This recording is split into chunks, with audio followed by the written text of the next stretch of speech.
Ya, pemirsa terima kasih Anda masih terus menyaksikan NTV Prime dan saat ini sudah bergabung melalui sambungan Zoom pengamat sepak bola Haris Pardede, tetapi tampaknya masih belum bisa kami sapa saat ini, jadi saya akan ke Bung Joy lagi. Bung Joy, kalau kita bicara soal 3 pemain yang kemarin sudah disetujui DPR akan dinaturalisasi, ada Ole, ada Tim, ada Dion. Nah, bagaimana Anda mengamati posisi Ole ini nanti kira-kira? Ole memang paling dibutuhkan sekarang di tim yang sedang ikut kualifikasi Piala Dunia. Kenapa? Karena barisan depan, ya saya tidak bilang striker karena tidak ada yang striker murni.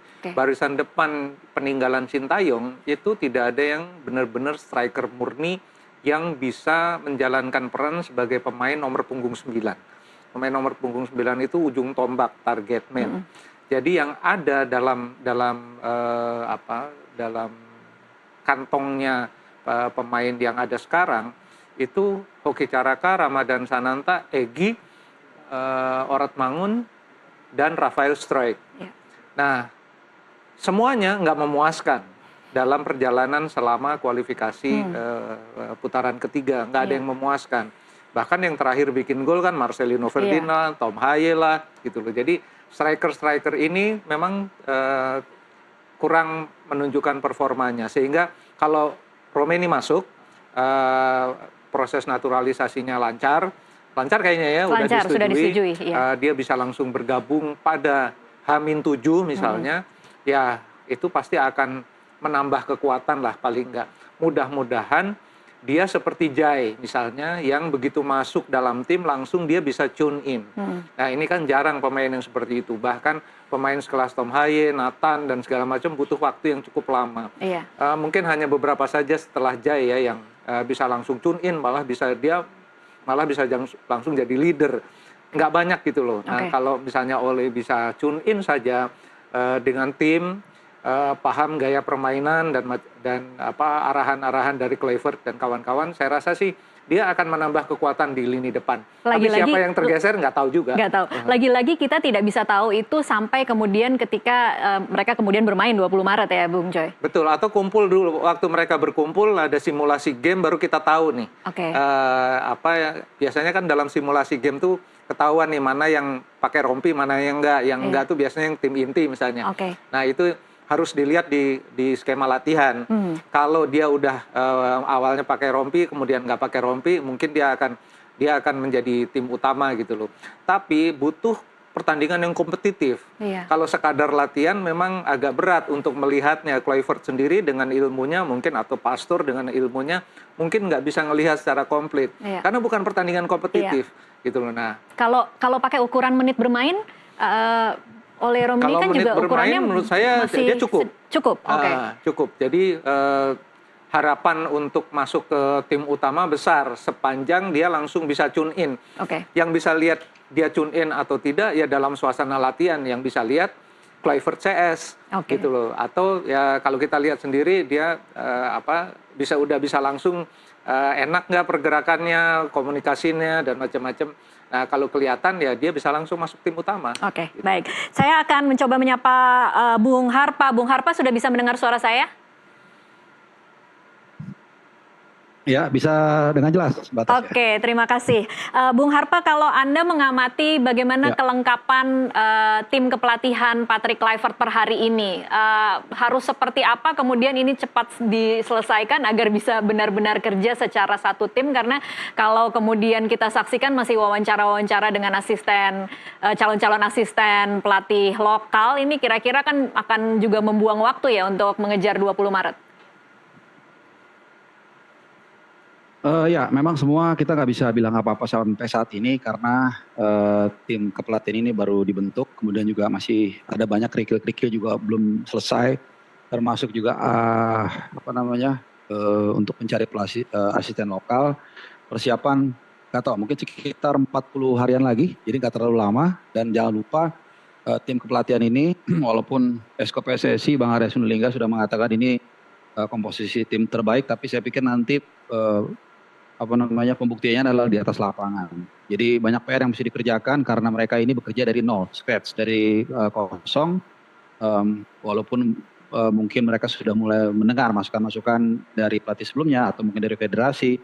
Tapi kan beda ya kalau menangani langsung yang memang sudah hafal week in week out selama bertahun-tahun seperti Sintayong ya, walaupun tentunya akan didukung dengan federasi dan sebagainya. Jadi banyak tugas menanti Patrick Kluivert dan timnya untuk membentuk kekuatan yang paling utama, dan belum lagi ada beberapa pemain yang nanti akan bergabung ya, Jairo Ritwell, kemudian oleh Romney, bahkan juga kalau kita lihat Kevin Dix ini boleh dikatakan juga menjadi rombongan yang baru bergabung ya, walaupun kemarin dia sudah main tapi 30 menit, jadi it's nothing gitu, jadi belum inilah sesuatu yang banyak saya tanyakan ketika di lapangan ke pemain dan juga ke pelatih, bagaimana adaptasi dari pemain yang hampir setiap 2 bulan ini bergabung gitu, secara skill oke. Mereka di atas rata-rata, di atas pemain lokal, tapi untuk adaptasi ini menjadi tantangan. Apalagi tadi senior saya, Bung Joy, sempat menyinggung soal oleh Romney.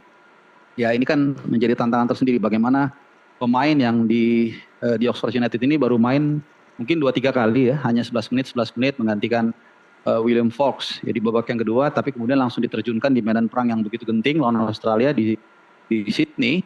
Dan dipercaya untuk menjadi goal getter. Bukan tidak bisa, tapi tantangannya besar. Jadi saya setuju dengan Mbak Tasya katakan tadi, jangan terlalu banyak selebrasi, jangan terlalu banyak kesana kemari, tapi fokus bekerja untuk pembuktian di Sydney 20 Maret dan juga lawan Bahrain 25 Maret. Oke, Bung Harpa, kalau kemarin kita melihat bahwa Kluivert kemudian langsung menonton Liga 1 Persija melawan PSBS Biak, ini menurut Anda membuka kesempatan untuk terjadi perombakan komposisi pemain timnas versi Sintayong kah, atau menurut Anda ini hanya semacam, ini sudah saya tanyakan ke Bung Jo ya tadi, apakah ini hanya semacam pencitraan untuk menunjukkan kepada supporter timnas bahwa dia melakukan PR-nya?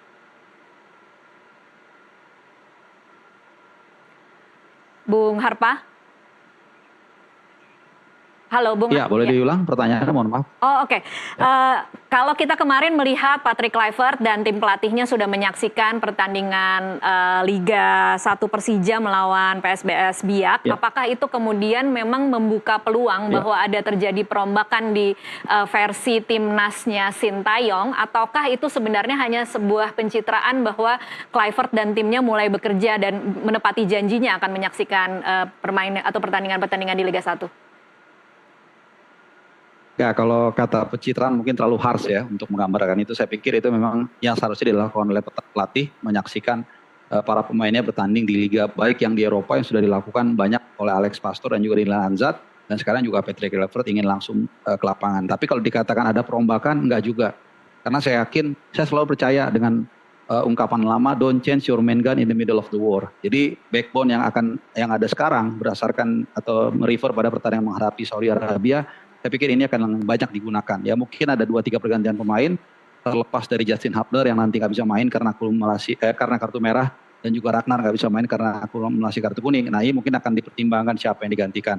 Termasuk juga mungkin Ole, mungkin Renders, mungkin juga Witan dan lain-lain. Jadi dia datang kemana kemarin, ke Bekasi ya kalau saya nggak salah, nonton pertandingan Persija itu, iya ke Bekasi itu lebih kepada saya pikir melihat Rizky Ridho, kemudian juga ada Witan di sana. Jadi pemain yang memang sudah menjadi bagian termasuk inti lah ya. Kalau Witan mungkin setengah inti, Rizky Ridho termasuk inti, dan mungkin ada 1-2 pemain lainnya di sana. Misalnya juga Firza Andika juga salah satu saya pikir yang cukup menarik, walaupun kecil kemungkinan untuk bisa tembus. Jadi ini lebih kepada untuk melihat pemain yang memang kemungkinan besar justru pasti akan mengisi sisi pertahanan kita ya. Karena Rizky Ridho ini kan kalau kita melihat dari tadi ya kemungkinan Justin absen, maka kemungkinan JHS tetap di tengah, kemudian CB kanan itu kemungkinan di Simas Hilgers. Nah, CB kiri penggantinya Hubner itu kemungkinan adalah Rizky Ridho. Jadi kemungkinan dia melihat itu aja sama Witan. Tapi kalau untuk melihat sesuatu yang baru kemudian dia melakukan perombakan pemain yang luar biasa, saya pikir itu mendekati mustahil lah menghadapi Australia nanti. Jadi hanya meyakinkan dari tim yang ada dan penempatannya begitu ya kira-kira Bung Harpa? Oke, baik. Kalau tadi saya juga sudah membahas ini dengan Bung Joy, kalau kemudian kita mengacu pada kata-kata dari Kluivert pada saat konvers, bagaimana dia mementingkan menit bermain di klub. Kira-kira menurut Anda siapa yang harus deg-degan dan siapa yang harus harap-harap cemas akan bisa masuk atau siapa yang akan keluar? Ya, ini berarti kita harus melihat mana pemain yang selama ini rutin atau reguler mengisi timnas tapi minute play-nya minim. Di antaranya adalah Justin Hubner. Tapi kebetulan Justin Hubner kan memang tidak bisa tampil nanti di pertandingan nanti ya. Kemudian juga salah satunya adalah Nathan. Nathan ini sebagai informasi tidak pernah bermain 1 detik pun sejak 28 Agustus 2024. Jadi kalau kita hitung-hitung mungkin sekitar 5 bulan lebih dia nggak main, hampir mendekati setengah tahun. Walaupun dalam beberapa kesempatan dia di timnas selalu perform. Dan apa yang dikatakan oleh Patrick Kluivert ini bisa dipahami karena dia tidak terlalu punya patokan yang firm 100%. Oke, dia mendapat masukan. Oh, si ini bagus, sini oke, sini kurang, sini kurang.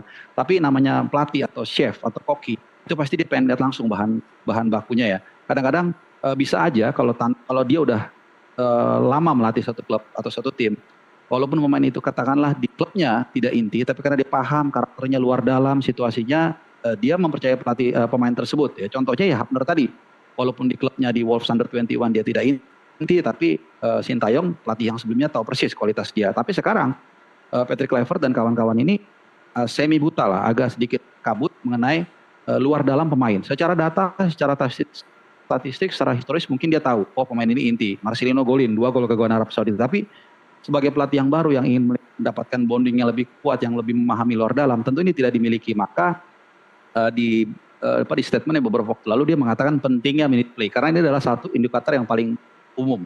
Artinya dia competitiveness-nya bagus, kebugarannya juga terjaga, dan artinya dia dipercaya klubnya untuk bisa tampil sebagai tim utama. Jadi masih masuk di akal, itu yang mengapa saya katakan kombinasi antara backbone dari tim nasional Indonesia di bulan November dan juga minute play ini akan menjadi ekuivalen dari peluang pemain tersebut bisa tampil sebagai starter lawan Australia nanti dan juga Bahrain. Oke, baik. Mari kita bicara soal seperti apa game plan Kluivert untuk menghadapi Australia nanti. Kalau kemudian kita melihat materi pemain yang ada saat ini, akan seperti apa menurut Bung Harpa?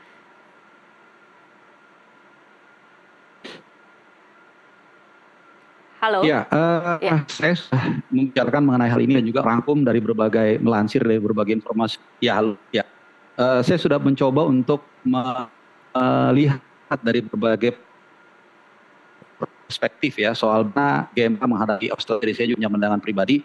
Kesimpulannya adalah kita tidak akan mungkin memainkan total football atau all out attack. Ya, saya pikir itu terlalu naif kalau kita mainkan sepak bola terbuka menghadapi Australia, tim nomor 4 di Asia, dan juga kemarin baru saja menahan Jepang. Ya, dengan kekuatan mereka saat ini saya pikir itu terlalu naif. Dan bahkan kita bisa lihat referensinya, Alex Pastor sendiri sudah mengatakan, ya with all respect ya, dengan pemain yang ada, rasanya dia tidak mungkin memainkan all out attack. Bahkan ada satu pernyataan, kalau saya nggak salah ya, dia mengatakan I don't mind using 9-0-1 formation as long as we win the game. Kemudian saya juga sempat berbicara dengan Bjorn Raven, ayahnya Jens Raven, dia juga mengatakan I don't think we're gonna play all out attack. Jadi sekali lagi intinya sepak bola adalah soal hasil akhir ya. Tidak ada catatan siapa tim yang main cantik tahun 86, siapa tim yang main cantik tahun 96, semua berbicara soal juara, soal akhir-akhir. Jadi kalau kita pulang dari Sydney membawa 3 poin, kita nggak peduli itu mau dia mainkan right back semua, mau dimainkan 10-0, selama kita bisa membawa 3 poin itu yang lebih penting. Dan saya rasa kita akan tetap mengandalkan counter press dan memainkan sepak bola pragmatis dan mencoba membawa pulang setidaknya 1 poin. Oke, yang penting hasil. Kalau Bung Joy seperti apa? Ya kalau saya sih ya hasil pasti, karena ini kan kualifikasi Piala Dunia, hasil memang sangat penting. Dan pertandingannya melawan tim yang pernah kita tahan di Jakarta kan. Dan itu menurut saya juga satu pencapaian yang menurut saya sangat bagus di era Sintayong, menahan Australia yang langganan Piala Dunia. Mereka baru pulang dari Piala Dunia gitu, ditahan nih Indonesia. Iya, tapi akankah kita melihat performa yang berbeda dengan gaya Sintayong ketika nanti melawan Australia? Mungkin agak berbeda, karena Sintayong kan sebetulnya kalau saya amati sejak kualifikasi Piala Dunia, terutama ketika pertandingan melawan Arab Saudi misalnya, kan sangat mengejutkan. Dengan 3-4-2-1 bisa mengurung pertahanan Arab Saudi. Bahkan waktu itu pelatih Arab Saudi Roberto Mancini itu geleng-geleng kepala melihat permainan Indonesia yang bisa bermain sedemikian menyerang, sedemikian agresif.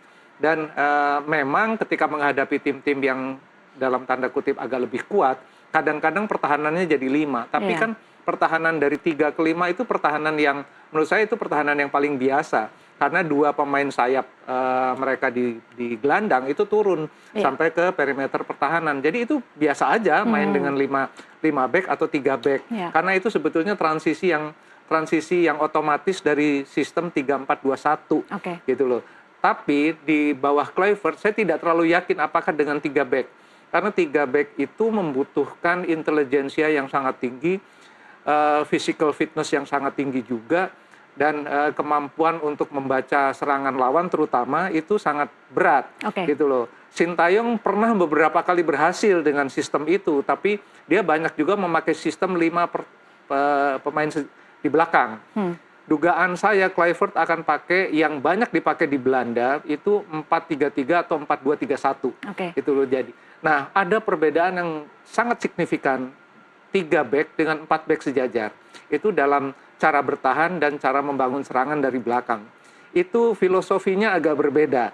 Nah, ini saya yang pengen lihat apakah betul Kluivert akan pakai 3 back atau pakai 4 back. Karena kalau pakai 4 back, seluruh konstelasi pertahanan terutama dan build up dalam menyerang akan sangat berbeda. Nah, ini yang masih saya sih masih tanda tanya ya.